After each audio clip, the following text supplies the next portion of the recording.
Hi, everyone, and welcome. I'm Susan Bender Phelps. You probably all know that. I'm a speaker, I'm a corporate trainer, and I am delighted to be having a conversation with all of you, and especially with our special guest, Devorah Spillman. Devorah has been telling stories for more than 30 years. The power of storytelling continues to inspire and motivate her. And the thing I love most about Devorah is that she so generously shares her expertise as a teacher, performer, and trainer with just about everyone we know. So thank you so much for joining us. And at the moment, we are excited to be doing our very first blab. We're still a little bit sketchy on some of the technology, but I think we've got it down pretty well for today. As a blab audience member, while we're live, you can ask questions, you can tweet out what you're listening to while we're on the air. So I thank you for participating with us today. Devorah, tell us a little bit about what is your current focus with regard to storytelling and teaching storytelling. All right, first, let's make sure everything sounds okay and you can hear me fine. Yes, right now it's sounding very good. Okay, good. All right, because there's always the tech side, and I know there's like a little bit of echo, but I'm hoping we can roll with it. I believe we're rolling. Okay, good. So again, what is your focus, and how do you, and what is your current focus and why? All right, so, I'm a storyteller, so I really have to say that it kind of starts with my story a little bit. But I will answer your question and then I'll tell my story. How about that? Or do it the other way around. We'll love it no matter what you do.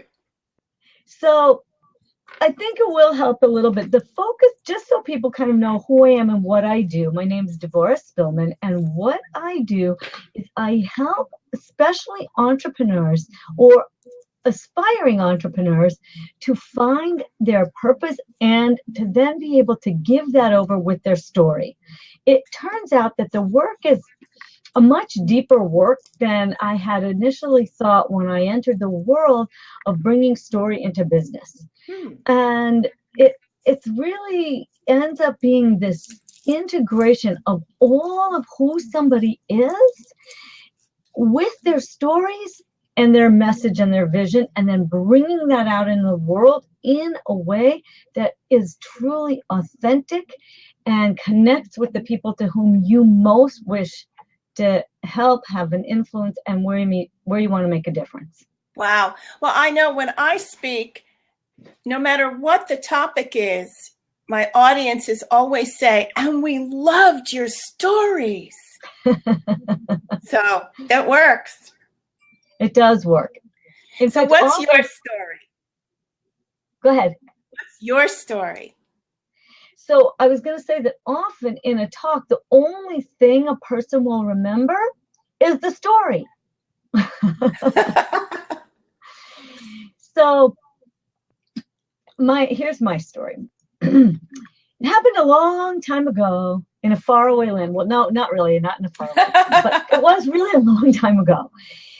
Truly quite a long time ago, when I was 18 years old, and I was teaching preschool, and the children were saying, nah, nah, nah, you can't get me, and they were trying to get me to chase them, which I did until I was exhausted. But I hate nah, nah, nah. So I said to them, say iggledy-biggledy-boo. And then when I was tired, I said, sit down and I'll tell you a story. Once there was an iggledy-biggledy-boo that lived in Zambadoodle. And that started a series of amazing stories that just kind of came pouring out of me about the world of Zambadoodle. And in fact, the wildest boys who would never sit for anything begged me and would sit for hours to hear those stories. And this was such a tremendous success that it propelled me forward through my entire career. where I truly developed the power and the art of storytelling. I did a dissertation on the importance of imagination and learning based on story, and became a professional storyteller who created a one-woman show and delved deeply into how does story connect us to our soul, our spirit, our inspiration. And then I got tired of being in the educational system, and I kind of got dumped out. And in fact, I talk a lot about being willing to be vulnerable. And here's one of those moments for me, because I didn't actually leave my last teaching job. I actually managed to get fired, which was kind of extraordinary because I was so beloved there. But I got fired by, it was a strange set of circumstances. And really, after about 2 years of feeling like I wasn't really fulfilling my purpose in that job anymore. Once that happened, I thought to myself, what part of my storytelling do I want to do? I'm a clown and a puppeteer. I have a one-woman show. But people in business began saying to me, Devora, I wish I could tell stories like you. And then I began helping them, and it was so successful that it really and truly led me into the direction of my current business, which is Spillman Story Selling, which is really turning into just plain old Devora Spillman, because the work has gone even beyond selling into this deep work of finding your clarity, your focus, your purpose, and your vision, and then bringing them out in the world with your story. Wow. Well, and that truly is what impressed me about you and made me realize that this would be such a great topic for a Blab session. And that we could... Okay, say that again. There you are. Sorry. That this would actually make such a great topic for a Blab program, because we could share this with other potential speakers and business people in a way that was really alive and live all at the same time. So it was perfect. So I know that being vulnerable when you're in business and you're making a presentation, or even when you're a speaker, you know, we polish and get it so that we are looking good. But then there's that, how do I look good and allow myself to be vulnerable? And how do I really connect with people without being in danger in that vulnerability? So I'm going to talk about that a little bit and say hello. I see if we could say hello to people who are on. Hi, Donna. It's somebody I know and someone you know I think is on, and it's interesting for us, and there is a way for somebody to Yes, we have an open seat. So if you want to join us on camera and ask a question or join into the discussion, let me know that and I will open the seat for you. In case you're feeling brave, video We'd love to have you. Talking about vulnerability, right? Yeah, and so actually losing control of the session, here we are, we're talking together, and we have sort of an agenda to share storytelling, but we're also totally willing to have you join us and let this go where it's going. You can also write questions through Twitter and we will answer your questions. So talk about this whole, how do you be vulnerable, connect with that audience, and stay safe? Okay, that's a great question, and many of you have probably heard Brené Brown speak maybe in her TED Talk or read some of her books, and she is a great advocate for the importance and the power of vulnerability. Sorry, just fixing something. Okay, here's the thing about vulnerability. There are kind of two levels of it. When you are in the middle of something that really makes you feel vulnerable in your life, in the moment, something happened and you're in a very hard situation, Brené Brown talks about story catching, like having somebody you can go to who will honor you and receive your story in a way that is filled with integrity, love, and caring. That's what you should do when you're in the moment. But once you are on the other side of an experience, you're not in the vulnerable moment. And here's the key. You've learned a lesson from it. You have come out the other side and you have gained some wisdom and some insight. At that point, you kind of are doing what I call telling the story of the story. And you'll see this is what Brene Brown does often. She'll say, I had this terrible, vulnerable moment. I went and I told my sister about it, who was so wonderful. And now she's on the stage telling the story of that vulnerable moment. So the key is to be able to go in, find those stories, and then pull out the insights and the wisdom you've gotten from them. So I could say now that for a while I was embarrassed to say I was fired from my job. Right? It's embarrassing. It's kind of humiliating. But here's the thing. I now can say I'm so thankful that happened. Yeah. Because it really launched me maybe faster than I might have had the courage to launch myself into this extraordinary facet of my storytelling. Yeah. I've been a storyteller almost 40 years, and I've had many aspects of this incredible work housed in the word of story. And now it's going to this extraordinary place that's very deep and very powerful. And in fact, I just listened to Oprah Winfrey talking so much about feeling connected to God, to guidance, to your spiritual self, and to truly finding your purpose.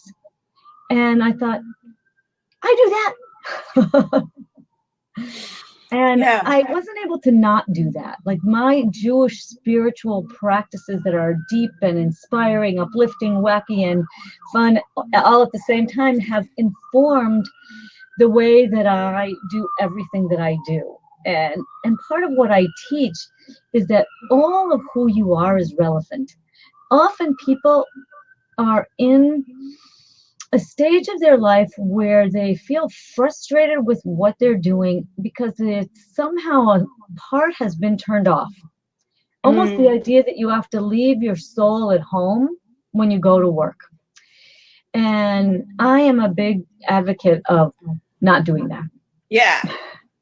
Well, it's interesting that you say that, because the first time I heard you say that, I immediately related to why I never could work for a major corporation, because I always felt that they didn't want me to be who I am. They wanted me to be someone else. And so I've always worked in small organizations, and I found the nonprofit world was really a great place for me to be allowed to express myself and be myself. And when I founded an organization on youth mentoring, my journey in creating that foundation and running that foundation and training adults who wanted to volunteer to be mentors was really how I began speaking and sharing my truth and my story. I was responsible every year for enrolling middle school kids into a program that would change their lives. And if I didn't connect with what it was like to be in middle school and be that age and be so miserable, they never would have said yes. So do you feel like it was because you were able to tell your own stories from your experiences that actually allowed them to connect? I do believe that's the case, especially when you're coming before school children, like when you were teaching in preschool or kindergarten. They see us as a parent who can't be anything like them because they don't perceive themselves as being parents. And it's the same thing when I'm up on stage in front of an adult audience. They don't look at me and say, oh, she's just like me. Until I tell them a story, they can never figure out that I am truly just like them. I feel, I hurt, I learn, I do. Yeah, it's true. And what I have discovered in the work I've been doing, it's only been in the last 3 years that I've really turned all my performing into this work of training people to go deep, to find their story, their purpose, and to bring it out in the world. And what happened is that I realized all through my career, what I have always done is I have done this deep guided inner process where I make everybody close their eyes. I would say I would go into business. Sometimes they roll their eyes and then they close their eyes. But this process, I've even given it an acronym called STATE. And it stands for stop and breathe is the first step. And this first step is what all meditative practices really include. Stop, close your eyes, breathe. It shifts your perspective, your energy. It really does shift you into a different state. Yeah. Once you get into that state and you feel that flow from above and you feel grounded in the earth, it's the state I call connected flow. Once you're in this state, your eyes are closed, you're in this connected state of flow using your breath. The second step is think about it. It's the T. And this is the unique feature of the work I do. This step where in this connected state of flow, you think about whatever it is we're working on, your business, your vision, your goals, whatever it is. The next two steps go together, ask and trust. You then internally, with your eyes closed, you say, send me an image, a story, a metaphor, whatever it is we're working on. And here's the key, the next step. You have to trust the first thing that pops into your mind. And when you do that, what you get is always something that you really, maybe you couldn't find it by looking head on. It gets you around your resistance. It gets you around your try harder mind. And this is what gives you access to your childhood stories, to surprising stories, stories you've forgotten. And with these stories, we do a few things.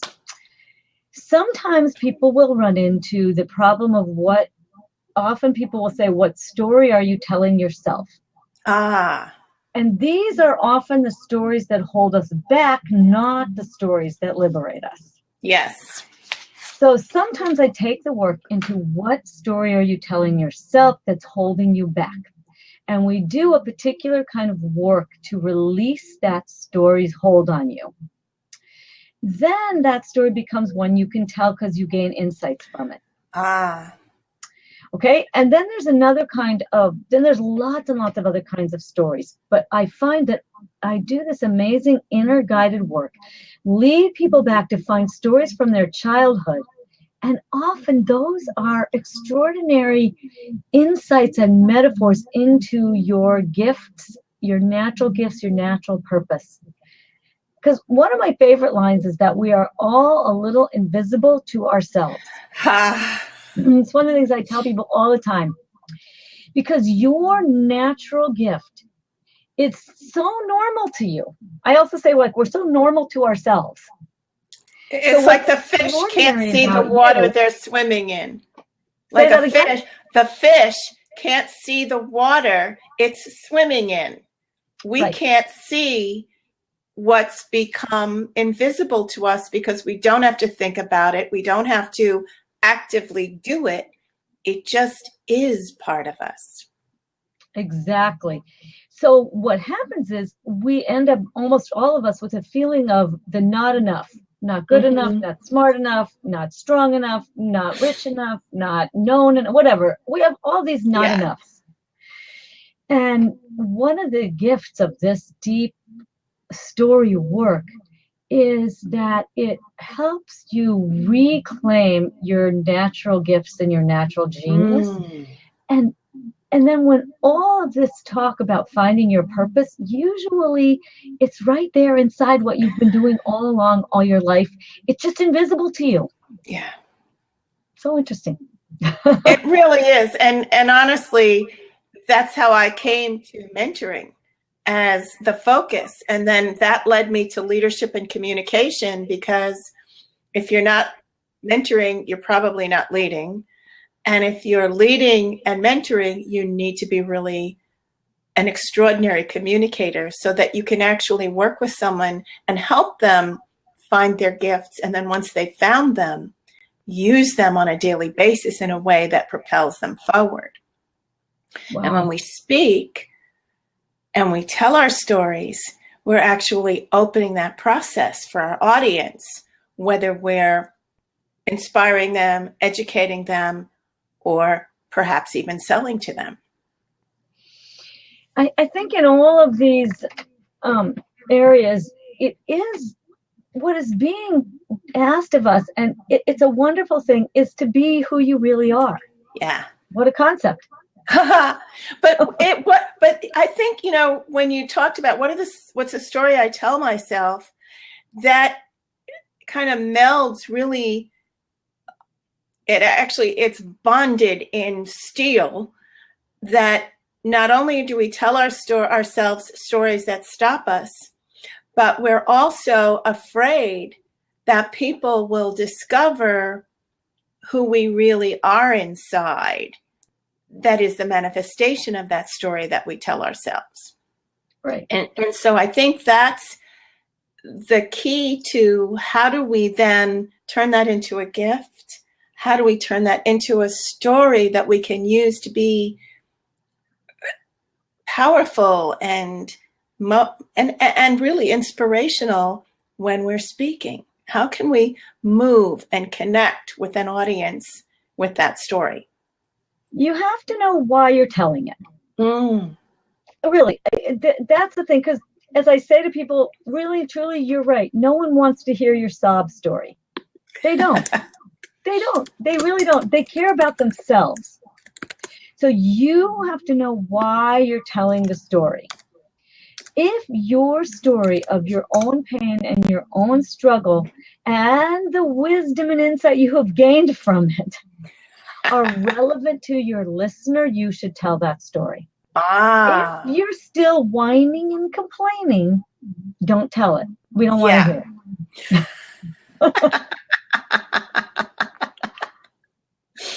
It's funny. On my wall, I actually have a bumper sticker that says "No sniveling."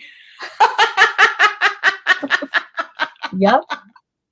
Yes. So that's the key. I love that key. I love that key. So it sounds to me like we need to dig. How deep do we need to dig to really find those stories? I mean, you talked about this process, where you sort of relax. It's almost a meditative state, and you accept the first thing that comes to mind, and you trust it. How deep are you really going? How much deeper do you need to go or want to go? So the reason that I do this guided process is because you don't have to answer that question. You just have to trust whatever comes up. Really. It's an amazing way of getting around your try harder mind, getting around your resistance, getting around your fear. Because by the time you close your eyes and you go in and you just trust whatever shows up, and often it's something really out of left field that you don't think makes sense, you would never have thought of it. It's so liberating. I do this work with writers also, who have been wanting to write a book, and they can't get from that wanting to write to actually getting the stories out of their head and onto a piece of paper or the computer, right? So they have writer's block. So this process, what it does is it allows you to have your stories come out in any order at all. For people who are writing their like story of their life or anything like that, it really doesn't matter what order the stories come out in, because you can move them around later.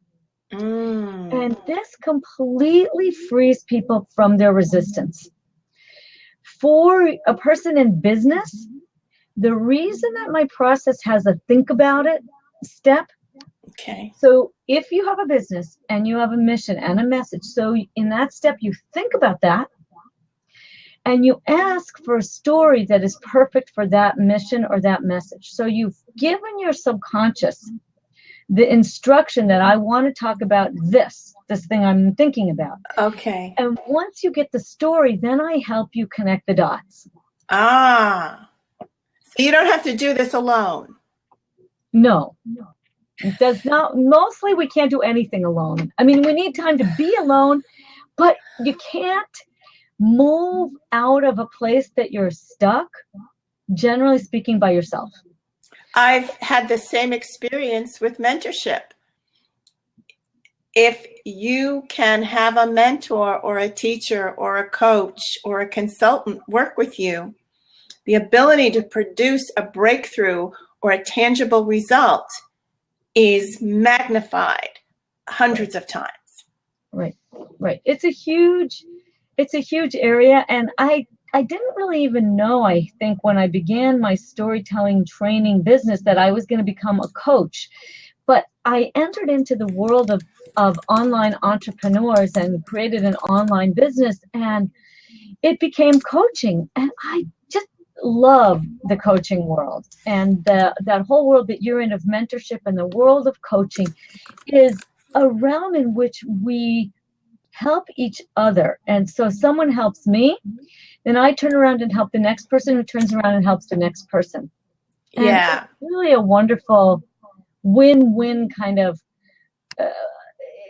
process where we really understand that we can't move ourselves forward in a profound way by doing the same thing we've done over and over again.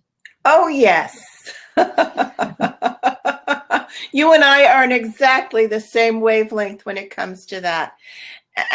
And that is truly the domain where breakthroughs can occur, is when we understand that we cannot do what we've always done. I think it's Albert Einstein had said we cannot solve problems with the same solutions that we've always used. We can't solve new problems with old solutions. Right. And on my wall here, I have a Chinese proverb that says, if we don't change our direction, we are likely to end up where we are headed. I love that. I see that one every day. I love that. And so when you do your own deep work to go inside and find what's there, clear away the old, welcome the new, yes, and get the support, encouragement, and skill to bring that out in the world, you will see things in a new way, and people will see you in a new way. It's Absolutely. a very, very exciting process. It really is. Now, I have another question. Is there a difference between the kinds of stories you use to make a speech compelling or inspirational? I think I actually asked this question, but I don't think we got right to the heart of it, versus a story you use to sell that product or service. How would you distinguish between those? I mean, one is to, why are you telling it? But what else about a story makes it not only compelling, but useful? But what was the last thing you said? Compelling, but useful. What? Oh, useful. Useful, utilitarian, the perfect, the right thing, the right story for the right job. I mean, I hate to say it, but it has the same answer. You have to know why. And I guess the other piece is, there's another part of business storytelling, and that is you have to make an offer. Ah. Because in business storytelling, you are selling something. Yes. You want the person listening to your story to actually take an action. Ah. So you tell the story so that you make that authentic connection, and you build, that famous know, like, and trust factor. Yes. Right? That you want that person to know you, to feel connected to you, feel that they trust you and will benefit from what you have to offer them. Okay. But if you don't tell them what to do, they won't do anything. So what would that look like in a story? Can you give us an example? So it might be, I'll give you an example. I'll tell you a story and I'll tell you an action.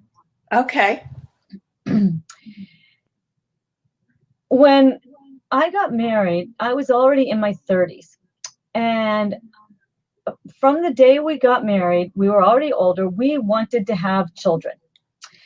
But instead of having children at first, we went through 10 years of infertility.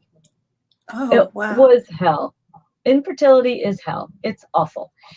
And it really fed into a belief I had that I could conceive but not give birth. And that's exactly what happened. I conceived and I miscarried.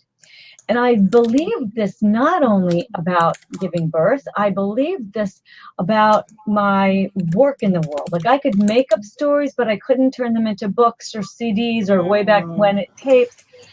And so it was a very upsetting time. But here's the thing. My husband and I, at a certain point, we realized what we wanted were healthy children. I had been praying for children not to give birth. So we turned our direction and we decided to adopt. We went to an adoption attorney, and I remember having such a strong intuitive feeling that our child was already conceived. And 5 months from the day we signed up with that adoption attorney, our daughter Hannah was born. And everything about the story was a miracle. My husband had a very life-threatening illness at the time the birth mother contacted us. Hannah, our daughter, was born in a different hospital. I then took her to the hospital where my husband was recovering. In fact, we have the picture called the "What's Wrong with This Picture" picture. Because the dad is holding the baby in the hospital.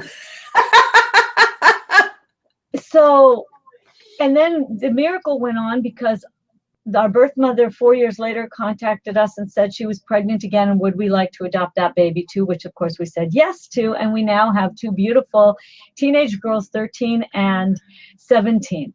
And I was at both their births. But what followed after that was in my work, I continued to think, well, I can conceive, but I can't manifest. Oh. And I would get all these ideas and not be able to follow them through and complete them. And about 3 months ago, I launched an online group training program called InStory. And it's running now. It's in its 3rd month. We have 12 people. It's a really extraordinary group. And as I was preparing a class for that group, and I was on a hike, I literally stopped in my tracks and kind of went like this. And I thought, wait a minute, that story is not true anymore. That story I've been telling myself for all my life, that I can conceive, but I can't give birth and manifest, it's not true anymore. I just literally stood there and went, it's not true. It's an old story. And I need to clear it out of me because it's not true anymore. And so now I have lots of things manifested. And so one of the things that you can do is you can actually take a 3-hour live class with me this coming Thursday. It's an actual thing you can do. And the way you can do it is you can go to my Facebook page. I'm going to tell you how to spell my name, which you probably see on your screen. So go to Devorah Spillman inside of Facebook. You can go to my personal page, or you can go to Devorah Spillman Story Selling. And there you will see a post that will says finding your purpose and telling your story. And you can register for the class. And it's a Black Friday sale was where it originated. Today is its last day that registration is open. Cyber Monday. Click the link, sign up, and you will get this unbelievable intensive that will do all of the things I've been talking about. It will take you deep to unblock your lock stories. It will take you in to find the stories that you can tell that will work in your business. And it will show you, I will show you how to connect the dots to find, not be invisible, find your purpose, find your story, and learn how to say why you're telling it, connect the dots, make an offer. And not only that, you're going to get, along with that, one of my favorite trainings I ever did called Metaphor Mastery. And that's another 3-hour live training I gave, but I have the recording available to anyone who signs up for this live training. They will also get that live training free because it's already recorded. Wow. So that's the action. Go right now to Devorah Spillman in Facebook and sign up, register. Or wait till the program is over at 1 o'clock. What? Say that again? Wait till the program is over at 1 o'clock because we have more to talk about. That was a beautiful example, Devorah, and I really love the way you captured our interest in the story. My interest was definitely captured. And you allowed us to see into a time in your life that is very personal. Right, so here's the thing about it. I'm not upset about it anymore. Yeah. Right? It was upsetting, but I see the miracles that came from that time. I understand the message that it gave me. Mm-hmm. And now I see a wisdom in it. I see a wisdom that so many people, I think, also go around with this sense that they can't really manifest their purpose or their vision. Mm. And I have seen for myself that with the support of an inspired coach or mentor that really sees you deeply, Mm-hmm. and has the wisdom and insight to guide you, you can get to the other side of that issue. Like I did it. If I did that, you can do that. If Wow. I can have an online business, anybody can. Seriously. Yes, I understand. And there are a lot of people making a lot of money teaching us how to run the online business, but knowing how to tell your story in a compelling way, I think is also going to be a make or break it for many of the people who decide that an online business is for them. It does two things. It's very liberating because when you realize that you can bring your whole self into the world of your work, Mm-hmm. you are happier. It feels better. Yeah. It's more fun. It's more interesting and inspiring, and you feel more whole. Yes. At the Yes. same time, it allows for the person you are serving to achieve that for themselves as well. That's beautiful. And imagine if you can do that consistently every single time, the difference you can make in the world. Right. Right. I think that is this power that I've been feeling about when we change. My mission is to kind of find your story and your purpose and to change the world one story at a time. I love it. And truly, that's probably the only way we really do change the world is one person at a time, one story at a time. Now, once you get clear, if you will, about your purpose, why you're telling this story, and what you want to ask people to do, is there a structure for making the story powerful that is a way for beginning storytellers to get their arms around, how do I take this story from my experience to a story that has a beginning, a middle, and an end? Does every story need a hero? How do you choose who the hero is in that story? So most of the time, I actually don't teach that in a weird way. Okay. And I'll tell you why. Because most of the time what I do is I have you actually go in and experience that. Not from the outside, but from the inside. Because what happens when you go in through that deep process and you pull out a story, the story itself will already be a story. It will already have those elements. Then the work, there is work. But then the work is to figure out what is the message of that story. What are the insights connected with it? Yes. And then there there is work to pare it down. What's really essential to your message, making sure that you actually include sensory details so that it's not like a list of and then, and then, and then, and then. Yes. But that you have sensory details, you have a sense of being in the moment, in time and space and experience. But the beginning part is the most important, which is the actual finding of the story and the why of it, the message of it. And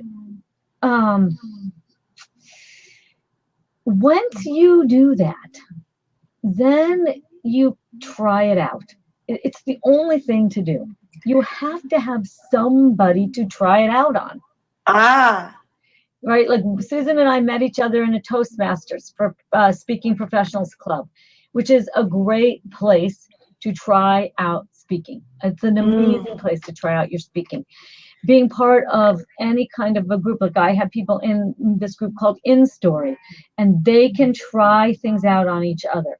Having a safe place to try things out, having a mentor, a teacher, a coach, it will help take you from that authentic, raw story to something that works.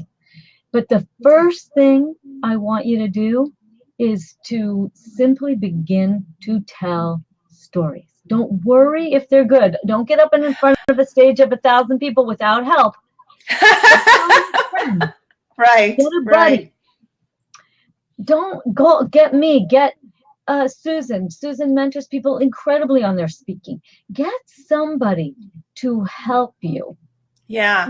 As a matter of fact, because I have been having so much success with speakers and helping them craft not just the story, but the whole setting for the story so that they end up with a speech that includes not just one story, but perhaps many stories and is compelling, I'm actually creating a mastermind group of speakers and authors, and it's only going to be 5 people, and you'll have 2 hours of coaching with me per month, plus 1 to 2 meetings of the mastermind group, and then 24/7 access to me by email for 6 months. I'm so excited about this. That is perfect.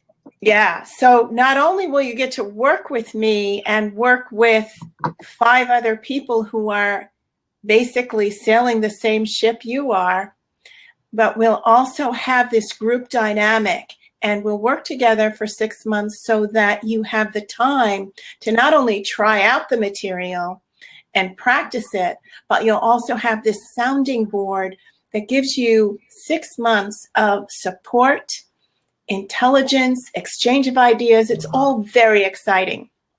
So if you're at all interested in doing that, go ahead and connect with me on Odyssey Mentor on Twitter. Send me a message and I will get right back to you, and we'll have a 20 to 30 minute introductory phone call where we can talk about if this group will be a match for you. And if it is, we'll get started after the first of the year. It's going to be very cool. That is perfect. I'm serious, Susan. That is exactly what will take somebody from not being able to speak, tell their story, put it all together to having the clarity and the confidence to be able to do it. So I hope that whoever manages to listen to this, with all kind of funky tech difficulties we're still kind of having, join a mentoring group. If Susan is offering you this and you have even the slightest possibility of doing it, you should jump on it, because it will completely turn around your speaking to have that kind of support. It's rare. The work I do also will turn things around. It just depends where you are. Yeah. In what you need. Like a lot of the work I'm doing now is really this finding your purpose, not just getting your speaking together. It's kind of a bigger vision that has come forth. And so this is what I think is so wonderful about our times, is that we have these incredible resources available to us. And it does take some courage, because you have to be willing to invest time and real money in Yeah. yourself and your vision. And it is somewhat daunting at first, but it's so worth it, and you are so worth it. Oh, I couldn't agree more. And actually, that gets to the heart of one of the stories that many of us tell ourselves, which is that we're not worth it, or, oh, it's too much money, or it's too much time, or I'm too busy, I couldn't possibly, or I'm too old to learn anything new. At Thanksgiving dinner with my grandchildren, my husband actually learned something at the dinner table from the kids. And I couldn't believe my grandson went, I can't believe somebody as old as Grandpa can learn something new. Oh. It's never too late. And I certainly have learned that because I started my business, 5 years ago. After going back to college, I had an associate's degree in fashion for many, many years. I got that in the 1970s, fresh out of high school. But I didn't go back and finish my bachelor's degree until I was 50 years old. And then 2 years after that, I signed up for a master's degree. And the only reason I did it is because in all those years of doing youth mentoring, I kept telling the young people, and education is so important. And I always felt a little bit like a fraud because I hadn't finished my education in the way that I had always meant to. And I got to complete that in my 50s. And I am so happy that I did. And it's true. You're never too old. It's never too late. As long as we're breathing, we can learn something new and we can make a new start. And learning how to use our stories in a powerful way, whether you want to be a writer, whether you are a speaker, whether you want to be a speaker, whether you're in sales, or whether you're an entrepreneur promoting your business and literally having to sell your ideas as well as your product or service every single day. The story really is the bottom line. It really is the key. And it's kind of a big idea too. Humans love stories. We love stories. We watch them in movies. We read them in books. We tell them to each other over and over. It really is the food for our soul. Yeah. And it's so much of how we understand each other, heal ourselves, inspire each other to grow and change and feel loved. And I think what is unique about kind of this time in the business world is that, I don't know, it makes me think of the Wonder Bread syndrome. I'll tell you what I mean by that. People made bread for many generations that were fine. So then comes along this kind of world of Wonder Bread where they take all the nutrition out and then kind of put it in artificially. And so it's like the corporate world, it's kind of that Wonder Bread world. And what you see now is people going back to their organic and natural ingredients and making it rich and full again. And so people had stories as part of their work. They passed down their traditions. The work and story were inseparable. And then, I don't know, this sort of whole industrial time came and we went through this phase where it was kind of like you had to leave your story at home. Mm-hmm. And you had to come in and be the kind of neutral, sort of clear worker. And now, even in that kind of rarefied corporate world and industrial world, I think more and more they are realizing that doesn't work. And you'll see it in a lot of the way products are sold, which is amusing at times, but we want to know the story behind it. How did it come to be? What's its why? If you listen to Simon Sinek, he's another brilliant author and speaker, and he talks about the power of why, that you really have to know your why.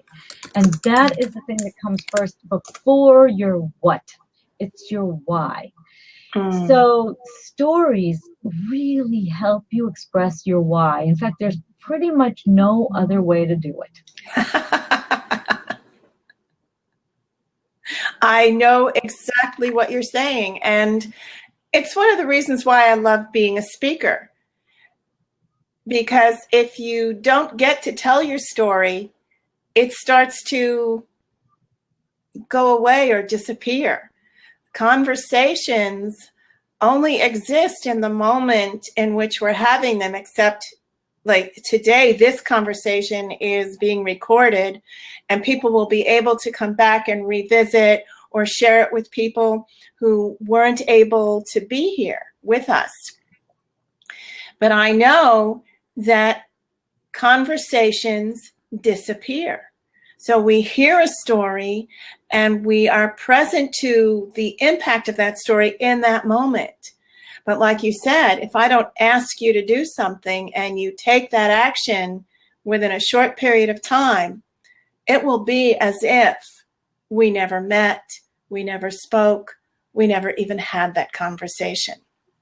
Well, except that was specific to business, but okay, there are lots of kinds of speaking. Like there's the kind of speaking you get in synagogues and churches, and the action is not so much in a buying thing, but in an inner transformational state. And often what you will find in a conversation, even if there's not a call to action or an offer or anything like that, often what you'll walk away with, you'll forget everything else, but you'll remember the story. And then you go and tell the story to the next person. But if you want somebody to change, even if it's not like some of the people write about selling, say we sell all the time. We've created some negative energy around the word, but truthfully, anytime you're trying to inspire your children to go to bed on time or to wear a certain outfit or to change the way we behave in our homes. Anytime you're trying to inspire or influence somebody to do something different than what they're doing, you're selling. You're selling them on your vision, your idea, your perspective. That's selling. And that's a good thing. To do it, we'll say ROI. That whole process really is liberating when you think about it, because we have a lot of negativity hung on the word selling. Yes. And if we change that to serving, it helps a lot. Yes. And if we also realize that it's wonderful, that most of us are actually selling very authentically something that is truly wonderous. And if a person buys it, it will completely help them, whether it's a spoon or a coaching program. Like, we just bought a KitchenAid for our family. And we were very excited about it because my husband is a wonderful cook and he had been wanting it and it inspired the children. And there was a sale, not like a big sale, but it was for sale. And we said, so let's buy it now. And my children and I, we were so excited to bring this home to my husband. And they're like, Dad, what color do you want? We're getting this for you finally. And it made us all so happy. It wasn't a bad thing. Yeah. And so to write off all selling as the used car salesman selling you a lemon is doing ourselves an injustice. Yeah. Yeah. And, my dad was in sales my whole life. My son is now in sales. My husband's in sales. I run a business. And even when I worked in the nonprofit world, I was a fundraiser. And I was selling, even though what I was selling was people giving the nonprofit I worked for a gift. I was selling them on why they should make this gift, why this gift would matter. And when you are being authentic and using your stories to sell and to share, you're asking people for something, but you're right. You're also giving them this profound gift that will make their life better, make your life better for having shared it. Love is something that grows the more you give it. A story is something that grows richer the more you tell it. Beautiful. I love that. Thanks. And so I really hope that people will come find me, friends. Then I'm on Facebook more than I'm on Twitter. I'll work on my Twitter tweeting abilities. Well, I also posted in the Twitter feed the link to find out about your course. Okay. And so people will be able to go there and click on that. You also can see our Twitter handles over our faces. So please definitely connect with us. And I know Devorah doesn't use Twitter that much, but she promised me that for the next 2 days, she will check in and look for messages from you and learn a little bit more about that. The other thing is we've got a few more minutes left, and I wanted to let you know that I did record this session. So if you missed the beginning and would like to see it again or see the whole thing, you'll be able to do that. And because you were here, you'll automatically be sent an email that lets you know that the recording session is, the recorded version of the session is up and ready for you to view and anytime that you want. The other thing I want to do is thank you so much for being with us today. Devorah, for sharing everything that you do that makes storytelling so effective, and the way that you talk about it makes me want to even make my stories more profound and better than they were. The other people I would like to thank is all of our friends and people that and our contacts who joined us on this Blab today. This is the first Blab program that I've done. I would love to hear what you think about it. Happy holidays. Thank you, Dina. Happy holidays to everyone. This is the season. And I can't thank you enough for joining us today, and hopefully this will be the first of many programs that will help you to become a better speaker, presenter, sales professional, and entrepreneur. Devorah, what would you like to say in closing? So I would like to say, first of all, Susan, thank you so much for interviewing me and courageously jumping into a new platform. It's really a lot of fun to see different ways we can get our story, our voice, our message out in the world. So it's a lot of fun to try them. Facebook is a little bit more of where you'll find me actively posting a lot of what inspires me, what uplifts me. It's where you can find my class that I'm teaching.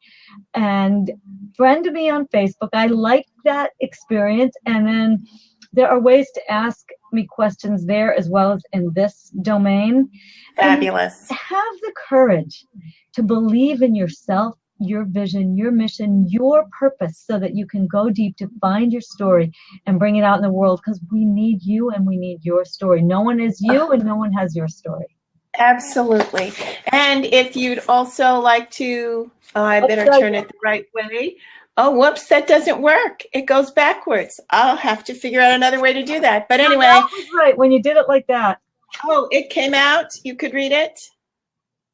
Yes, please, you can share. Someone asked if you can share this with people who aren't registered, and yes, of course. And yes, you can. And so you will get a link to it, and you can share that with folks if you want to learn more about me. That's my website. I am so thankful. Our time is up, and see you next time. Thank you so much, everyone.